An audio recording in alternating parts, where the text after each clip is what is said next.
There we go. All right. Another impromptu review live, sort of late at night. And I guess it's officially the second Boxing Day. Is it the second Boxing Day? Because of the bank holiday being carried over in the UK. So, we're going to call it a holiday, right? Christmas beer. And this one's kind of important because the people who were like those people who were not like, I want to say sponsoring, that's a bit generous, but really like totally supporting what I'm doing. They got me to host a beer drink along like just a few months ago with the craft beer forum on Facebook. And they've just been really great. And they've given me lots of discounts. And you've probably seen me advertise them on this channel where I said if you use BeerNative as a discount code, you got like 10% off at their online shop because the pandemic was on and they started an online shop. They've shut down the online shop. That to me kind of makes me feel a bit sad. It used to be beers, BERZ .uk. And you can probably gather it. Let me just share real quick here and you can see what I mean.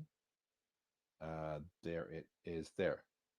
So here's what, if you go to BERZ.uk and you're watching this in the future, and maybe you saw some of mine in the past where I was advertising, hey, go there, get a discount with my code. It now just forwards back to beerheads.biz, which is still cool. I mean, they have awesome pubs around the Midlands, around Lincoln. They've got one at the train station, really tiny one, the train station in Nottingham. They've got one in Grantham. It's a really cool sort of mini pub that always has awesome beers. But what I loved about their online shop is that they had a really awesome international selection at pretty reasonable pricing. And that's now gone. That's a sad thing, right? That's a sad thing for all beer kind. So that's what we have to deal with. And here's a great example of it. We just saw it on the screen 2 seconds ago. It's Alefarm's Focus Dayglow. I got weird lighting today. But you can see it's got Azacca, Strata, and Simcoe, which is a really pretty cool combination of hops in it. It's a 6% standard IPA, 440 ml, but Alefarm, I could be Alefarm because it's Danish. So Danish is like a part of the Germanic languages. So I'm just guessing at the pronunciation there. But it sounds like a ale farm, like where they farm ales. I like that version of it. To me, it works. So too bad. If I'm saying it wrong, until I learn how to say it right. Boom. Those three. So Strata is going to be pretty dank. Azacca is generally pretty stone fruity, and Simcoe is kind of like one of your standards of grapefruit, pine, and awesome deliciousness. So those are kind of three of the things I really love about beer. And here they are, finally, at long last, all in one can, made by Danes, which means it'll be expensive anywhere in the world, but regardless, it's going to be very good. They're not from Copenhagen, in case you're wondering. They are from, let's educate just real quick before I crack the damn thing open, if I can figure that out. They're from just the south of Copenhagen. And that's probably a fair shout to say. And where's the darn button? I'm using a different setup today, as you can probably see by my orientation and lighting. Yeah, there we go. So there they are. They're announcing a Headland Sour Dippa, which I might not like, but you never know. I'm coming on to sours. Saint Stalby. Okay, on the border of I'm gonna say that wrong. Kuga probably. Copenhagen, a good way south of Copenhagen. There we go. But they have a new brewery, and I don't know if they mentioned it here, but it's somewhere Greve, probably Greve, closer to Copenhagen. But that just means you're going to get the beer in more locations, which is all good. Once again, a big win for the beer overall. All right, now we've learned about it. It's Dayglow IPA. It costs about €5.50 if you get it in Europe, which is not too bad. I hope I'm not too loud, by the way. I don't normally have I'm not using this sound setup. I see, Mike, you're watching. Let me know if my sound sounds weird. This microphone is like 10 times better than my other normal microphone because this is like my music microphone. But my music processor is breaking and it's losing its shit, and it tends to sometimes throw static on the line, so I got to replace that. But if it's good, top notch. Great to have you on board, Mike. This is, if you just joined, it's Alefarm, but oh my goodness, I'm really excited about the hop combination. Getting really into Strata. It's a bit of a for the dank fans, maybe for the people who indulge in the herbal pharmaceutical. You might like it. It's got a real light color, real kind of extra pale malt kind of feel to it. Wow, you get a really good feel for that with the lighting the way it is. I like that. I might stay here forever. And a beautiful light head. Looks like a lager, but it is very nice. I'm hoping I'm gonna. Ooh, very straw, very grassy. So I'm getting. I would say Simcoe is a lead hop out of the box, and I'm getting a very, I don't want to say a prominent extra pale malt, but certainly that lager malt that you would get. They're not. It's going to be hop forward, is my feeling. What I didn't get is I didn't get a real rush of Azacca, which I really thought sometimes leads it. The nose, or maybe I've got COVID and I'm just not tasting anything. We'll find out in a moment. All right, let's taste it.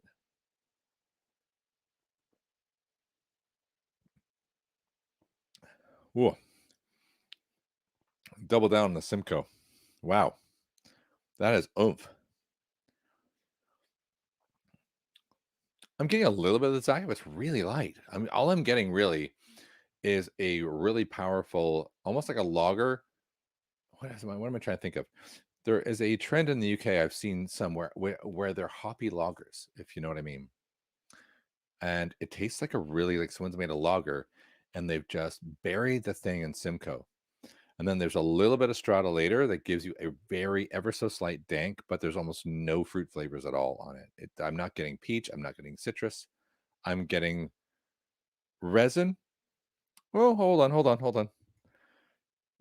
I spoke too soon. I spoke too soon. So Mike says sometimes my volume is too low for his crappy headphones.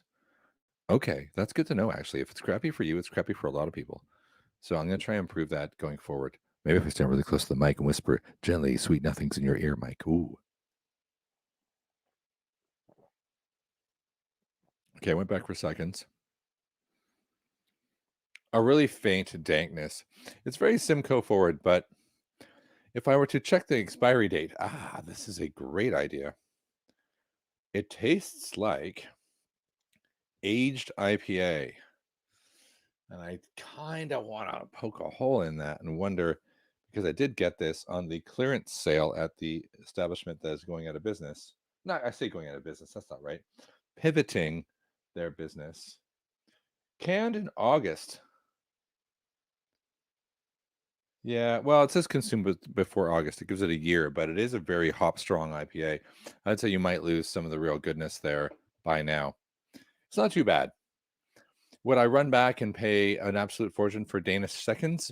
I probably wouldn't. It's okay. Um, but otherwise, it's actually pretty nice. There's a 6%. If you like a West Coast IPA and you like those kind of super hoppy lagers, and you can find Alefarm, I think you should do it. And I'm not going to review this, but I would like to show you one other one by Alefarm, and is it these guys here? This is another one that's in my locker, which is Hong Kong Honcho, which is just a Citra and Mosaic. Now, I've had one of these before, and it was far more leaning towards the fruity side and a slightly less grassy malt. And I really like that one, which is I wanted to do this one because the hop varieties are a little bit more, I don't know, what do I want to say, eclectic. That's probably it. But they're all been good. The ale farms have been really, really good so far. So when I find them, I'm gonna have to find a new source. That's the important thing. So I would say I'm gonna give it like I haven't done Untappd yet. I bet you Untappd. I'm gonna put money on a 3.7. Untappd, a mixed bag. It's a nice entry level craft beer for people who are moving from lagers to craft. They don't want those unique hops to really bowl them over and make them upset. This is the one. It's a entry level drug. Huh? There we go. Bit of strata, a little bit of dank. Maybe take them onto a new journey into craft. And that is it. Ooh, Mike just bought. Hold on, I gotta put this on the screen. This is a conversation that came out of my Pinter review. And did it work? I don't know if it worked at all. Let's see. There it is. Yep. The perfect draft. Perfect draft. So I go check out my Pinter review where I review the Pinter in there. This isn't a million miles off my Pinter beer, actually. That claims to be a double IPA. A little bit grassy, faintly West Coast hoppy. Not what I expected. And well, maybe I'll have one of these afterwards. And so the argument was, do I get a perfect draft kit. But Perfect Draft, you don't brew the beer. That's where the pinter kind of has this, gives you the illusion of brewing the beer, right? You still have to use their recipe, but maybe you pay less. I don't know. It's a money thing then. At least with Perfect Draft, you probably get a guarantee. So Mike's saying you got a Perfect Draft and you got a Tiny Rebel with their club looking a little bit Welsh spelt Tropicana. So that would be pretty cool to find out if it's the best. Then I'm going to leave that. Mike, I know you're watching. Let me know if the Perfect Draft is that Tiny Rebel beer as good as you would get it on tap. If it is, certainly a worthwhile investment for having some friends over when the pandemic isn't locking us down or, disrupting our social lives. All right, I have to get going now because it's like 11. It's like 11:11. Oh, how about that? I'm gonna polish this one off. And the reason I'm on this microphone is because it's one of those rare nights where I just get to sit around, play the guitar, and goof off. So that's what I'm going to do for the next hour before I go to bed. But it's been great doing another beer review. I've got a few more coming. Just to give you a sneak preview. Let me show you. Hold on. This again from Beers UK. Who knows if I'll ever get it? Other Half. Other Half is an American brewery. Really hard to get over here. We got a double. Don't say double dry hopped Imperial. Well, it's not really Imperial, but you know what I mean. 8.5. All Galaxy. Ooh, very mysterious, right? But that's coming. Probably in the next few days, not tomorrow, probably the day after that. I'm going to do that one. Try and squeeze a few in before the new year because unfortunately I'm a loser and I'm going to do another dry January like I did last year. But I have a whole new exciting lineup of alcohol-free or low alcohol beer sometimes. Beers, it's not that dry. Maybe I'll do a table beer or two as we progress toward February. So if that's your joint, join me for the rest of the week for some probably absolute whoppers that I'm going to try and squeeze in before the new year. And then I will see you in January. Until then, you know what I didn't do? I didn't even do the intro bit that I normally supposed to do, my branding. So too bad. Here's the outro bit. Mike, great having you on board again. Like I said, Mike, great having you on board. Now the outro. Boop. See you later.